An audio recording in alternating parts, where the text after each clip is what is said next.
Hello everyone, it's December 26th and we're going to try something new. We're going to try to do some recipes here. We're going to make Mama's peanut butter candy. Come on back, we'll show you everything we need to show you step by step in this tiny little kitchen when we return. Okay, to get started with, first off, we've got a few things here we're going to show you that you need. You need your pan. You need this wooden spoon. No other wooden spoon will work, just this wooden spoon. You need this Pyrex red bowl. No other bowl will work. You can try this recipe without that bowl and without that spoon, but we guarantee nothing unless it's made with this bowl and this spoon. You need this aluminum cake pan. This aluminum cake pan, if you look real close, has been used many times. That's the cake pan you have to have, or this doesn't work. We guarantee nothing if you don't use this cake pan. Now, as far as the ingredients are concerned, the first two most important ingredients: my coffee, Mama's coffee. First and foremost, it has to be had before this can be made properly. If you're not using my coffee and Mama's coffee, we do not guarantee this process, this recipe. Sugar, marshmallow cream, Karo,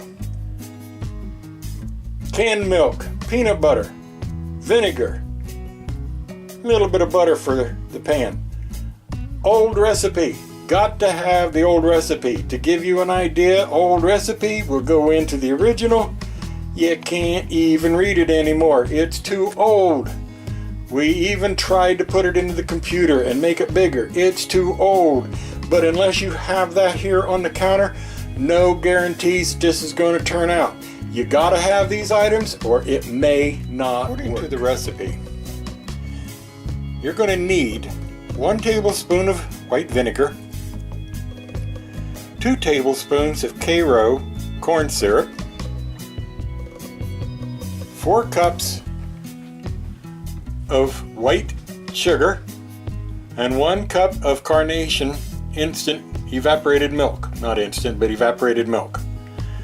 Now, what makes this different than any other what is called peanut butter fudge, or as it is told to Mrs. Stedhomer when she first received this back in the 1970s. It was called peanut butter candy, which is why she has referred to it as that ever since. Is the process of which this fudge is made. The first thing we have to do is we have to start delving out different items into different containers, and that is something that we will do as soon as I get this put on the tripod, and we'll go from there. Okay, to begin with, we're going to start with the sugar. We need 4 cups of granulated sugar in the pot. So let's do it.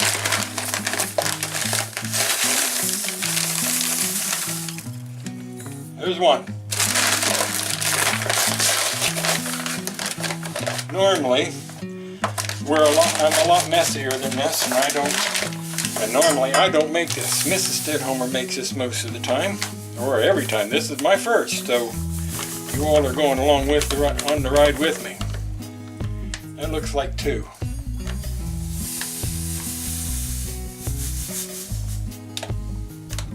Three. Oh my, we're almost perfect.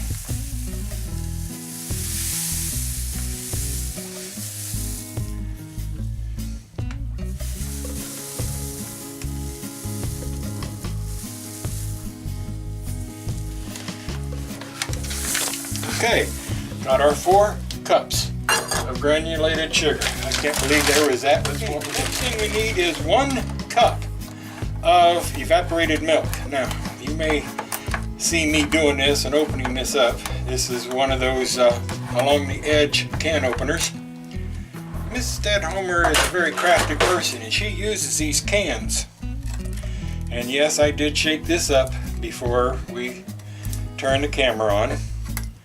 But she uses these cans with this type of a lid in her arts and crafts. So that's why you see us open them that way rather than... But anyway, we're going to pour 1 cup.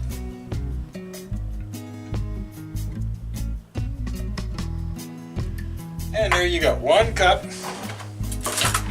And put the doggy paw cap on top. And then that'll go into the refrigerator for later. Okay. There's our 1 cup of evaporated milk. Now we need 2 tablespoons. Gotta let the clock play.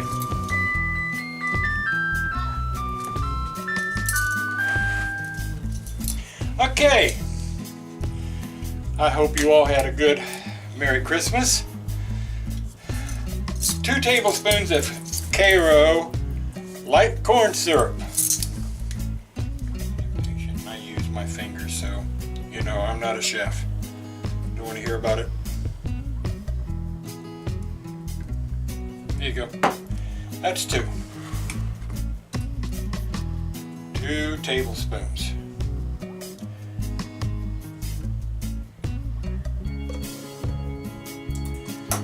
And after I do that, 1 tablespoon of distilled white vinegar. Okay, well, I was just informed I had the wrong vinegar up. I had the vinegar that we've used in the coffee pot. She didn't think that was a good vinegar to use, so we got the fresh stuff. 1 tablespoon.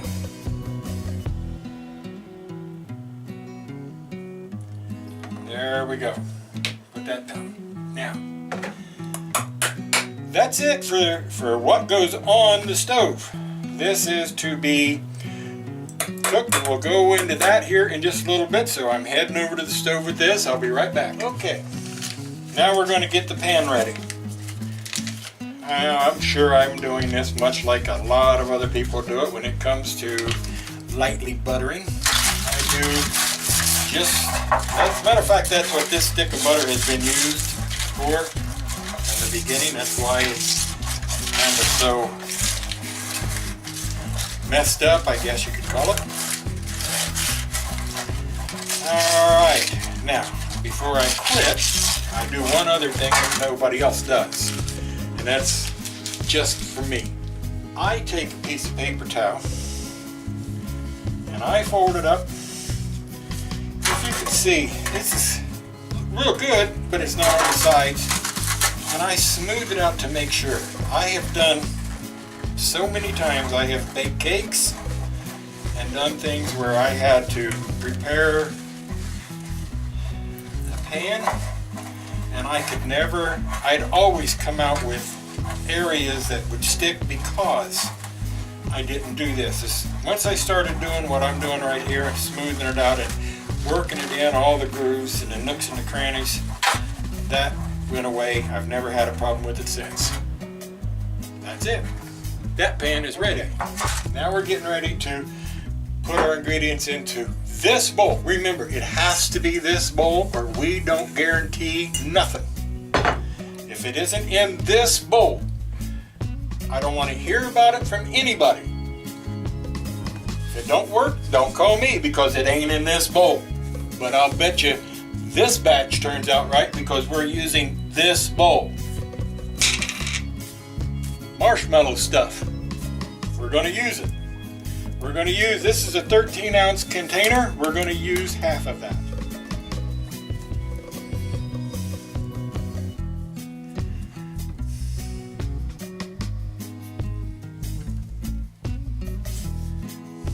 Don't ever expect to make this recipe and not get sticky. Now we're putting in the 2 cups of peanut butter that we need. I've already got one in. Okay, because this is something that everybody knows how to measure out a cup. Everybody, so I didn't think we needed to spend a whole lot of time.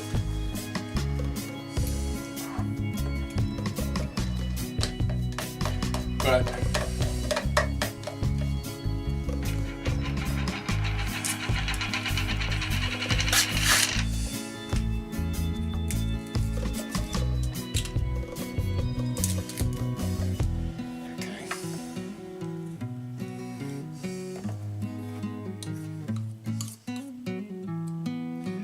that's all. It's that close to being 2 full cups. That's all I needed to do. We've got it all put together, and the one big difference is that we have realized we've been watching other people making their fudge or their candy, and we noticed that they will put the marshmallow in the pan to be boiled up with. I don't know how much difference that makes. We don't. We put ours in the bowl, and to me, I've tried it both ways, and to get the creamiest candy or fudge that you possibly can, you need to try this. I think you'll like it. All right, so we're going to go ahead here. Let me turn this back. Turn this on.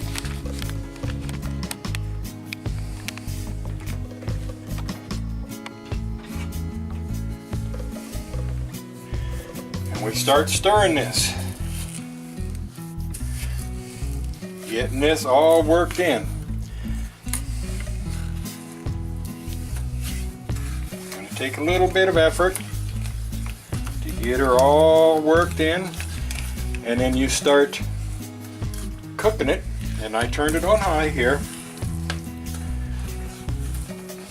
We work it and get it all so that it starts melting and starts working into each other and blending, and then as soon as it starts boiling, we'll set the timer back behind us here, and from that moment on, it's exactly 4 minutes that we let it boil. No more, no less. Exactly 4 minutes. Hey, we're starting to bubble. Ready? All right, the clock is on. We are going for 4 minutes, non-stop stir, and when it's over, hopefully we'll have the camera on the tripod and you'll be able to see the rest of the process over at the countertop.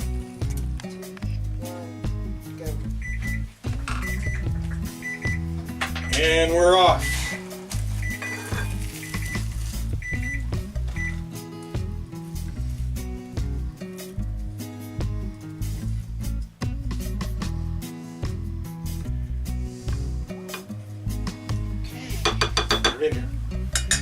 All right.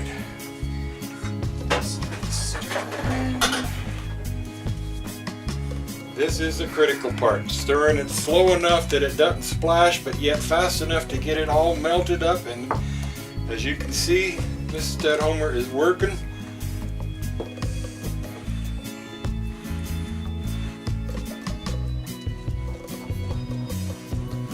Believe it or not, this stuff is already starting to set up.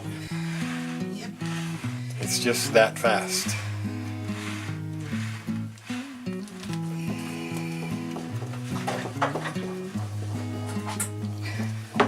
All right, I'm ready.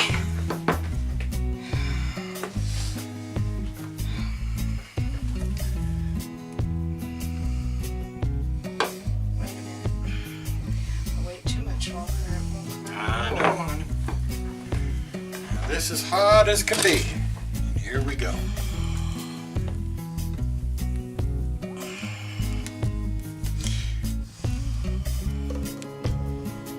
Oops. It's all right. You know, it works wonderfully.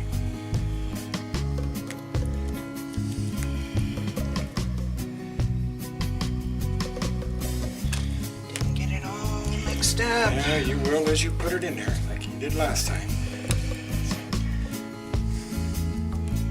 I think you can all start to understand and see just why this is such a so critical.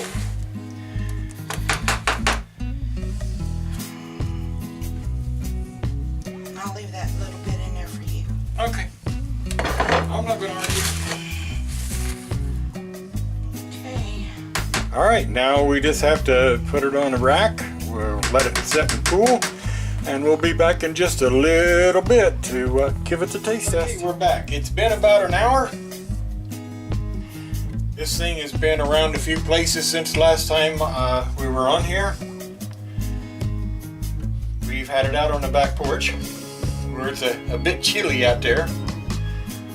Normally when we make this during the winter, Mrs. Stedhomer will take this, set it out there in the snow to help get it cooled down.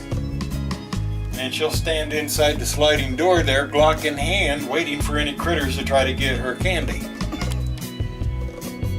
Well, gotta tell you, so far there has not been any critters get her candy other than me. Well, at least, you know, from the back porch, that is. So anyway, we brought it in, it's ready to go. And I'm gonna show you just how soft this stuff is. I'm gonna use a butter knife. Just a butter knife for cutting this, and it goes to it that easy. But every time this is made, every time, if you follow the instructions exactly as we stated, it turns out perfect. Look at that.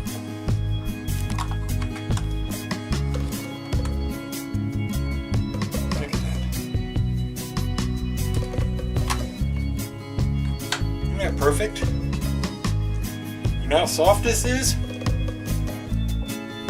That's how soft it is. Oh, now I have to eat it. Oh, I want you all to try this.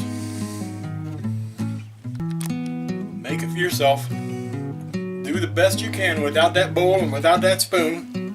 Without this pan, and you let me know what you think about it. I know you're gonna love it. This is Stedhomer. I hope you enjoyed this. This is our first of many to come in the kitchen. We're gonna start giving you some ideas of just how we eat and how we cook things. But again, I'll tell you, this is Stedhomer, and that's Mrs. Stedhomer there behind the camera. You have a great day. You have a great night. Thanks for stopping by. Don't forget to give us thumbs up, subscribe, tell your family and friends. Walk into the local candy shop downtown and tell them about it. But if anybody gets any profits off of this, we get 10%. Catch y'all later.